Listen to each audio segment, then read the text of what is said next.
Actress Subhashini அவர்களோட பொருட்கள என்ன செஞ்சிருக்காங்க அப்படிங்கிற தகவல் சமீபத்தில கிடைச்சிருக்கு.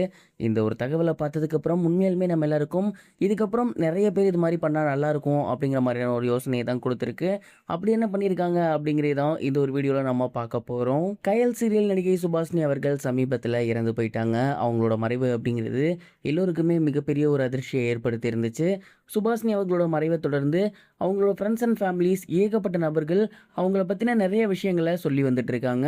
அந்த வகையில சமீபத்தில தெரிய வந்திருக்கிறது என்ன அப்படின்னா, சுபாஷினி பயன்படுத்திய பொருட்கள அவங்களோட வீட்டார்கள் என்ன பண்ணியிருக்காங்க அப்படிங்கிறது தான். பொதுவா ஹிந்து முறைப்படி யாராவது ஒருத்தர் இறந்துட்டாங்க அப்படின்னா, அவங்களோட பொருட்கள எரிச்சிருவாங்க. அப்படி இல்லன்னா ஆத்துல விட்டுருவாங்க. இந்த மாதிரியான விஷயங்கள் தான் எப்போதுமே நடைமுறையில இருக்கும்.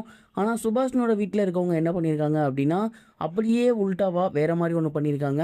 குறிப்பா அவரோட கணவர் ஒரு முக்கியமான செயல் பண்ணியிருக்காரு. அது என்னன்னா, சுபாஷினியோட பொருட்கள் எல்லாத்தையுமே இல்லாதவங்களுக்கு கொடுக்கலாம் அப்படிங்கிற மாரி முடிவு பண்ணியிருந்திருக்காரு. சுபாஷினி அவர்கள் ஒரு சீரியல் நடிகை பிளஸ் செலிபிரிட்டி அப்படிங்கிறதுனால, அவங்க பயன்படுத்தக்கூடிய பொருட்கள் எல்லாமே ரொம்பவே காஸ்ட்லியா தான் இருக்கும்.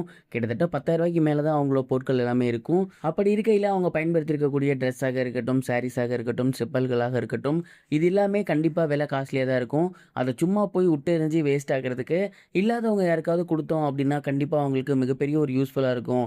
ஏன்னா, அதெல்லாம் சும்மா 100, 200ன்னு போட்டு வாங்குனது கிடையாது. பல ஆயிரங்கள் போட்டு வாங்குனது. கண்டிப்பா அவங்களுக்கு அது மிகப்பெரிய ஹெல்ப்ஃபுல்லா இருக்கும் அப்படிங்கிற மாரி முடிவு பண்ணியிருக்காங்களாமா. சுபாஷினி அவர்கள் ரொம்ப ரொம்ப க்ளோஸ் டூ த ஹார்ட் அப்படின்னு இருக்கும் இல்லையா?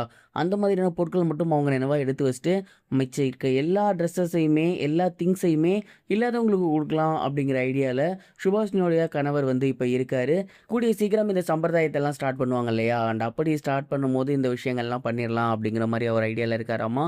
அண்ட் இந்த ஒரு நியூஸ் தான் சமீபத்தில வெளியாகி சோசியல் மீடியால ரொம்பவே வைரலா போகுது. கண்டிப்பா எல்லா செலிபிரிட்டீஸும் இதே மாரி பண்ணாங்கன்னா, ரொம்பவே நல்லாயிருக்கும். இது ஒரு புறம் இருக்க, ரஜினிகாந்த் அவர்களோட 173வது படத்த அஸ்வந்த் மாரிமுத்து தான் இயக்கப் போறாரு அப்படிங்கிற செய்தி வெளியாகி, சோசியல் மீடியா ஃபுல்லாவே பயங்கர வைரலா போய்க்கிட்டு இருக்கு. கமலஹாசன் அவர்களோட தயாரிப்புல ரஜினிகாந்த் அவர்கள் ஒரு படம் பண்றதாக இருந்துச்சு. இந்த படத்துக்கு ஃபர்ஸ்ட்டு சுந்தர் சி வந்தாரு. அதுக்கப்புறம் சிபி சக்கரவர்த்தி வந்தாரு. இப்ப இந்த சிபி சக்கரவர்த்தி இந்த ப்ராஜெக்ட்லேருந்து ரிலீவ் ஆகியிருக்காராமா. அண்ட் அதனால இந்த ஒரு படத்துக்காக இம்மீடியட்டா ரஜினி சார்ட்ட கதை சொல்லியிருந்த டைரக்டர்கள்ல ஒருத்தர பிக் பண்ண சொல்லியிருக்காங்க. அண்ட் அப்படி பிக் பண்ணியிருக்கக்கூடிய ஒரு பெர்சன் தான் அஸ்வந்த் மாரிமுத்து. சமீபத்தில எல்லாம் ஓகே. ஒரு சில காரணங்களால தான் படம் தள்ளி போச்சு அப்படிங்கிற மாரி சொன்னாரு. பட் அந்த ஒரு சில காரணங்களையும் சரி பண்ணி, இம்மீடியேட் காலா அஸ்வந்த் மாரிமுத்துவ படத்த ஸ்டார்ட் பண்ண சொல்லியிருக்காங்க. இந்த படத்துக்கான மத்த வொர்க்ஸ்லாம் போய்க்கிட்டு இருக்கு அப்படின்னும், அனௌன்ஸ்மென்ட் அப்படிங்கிறது கூடிய சீக்கிரத்திலே வரும் அப்படிங்கிற மாரியும் சொல்லியிருக்காங்க. ஏற்கனவே ரஜினி சாருக்காக சிவி சக்கரவர்த்திய வச்சு ஒரு ப்ரோமோ ரிலீஸ் ஆகியிருந்துச்சு. அது ரசிகர்கள் மத்தியில மிகப்பெரிய ஒரு வரவேற்பையும் பெற்றிருந்துச்சு.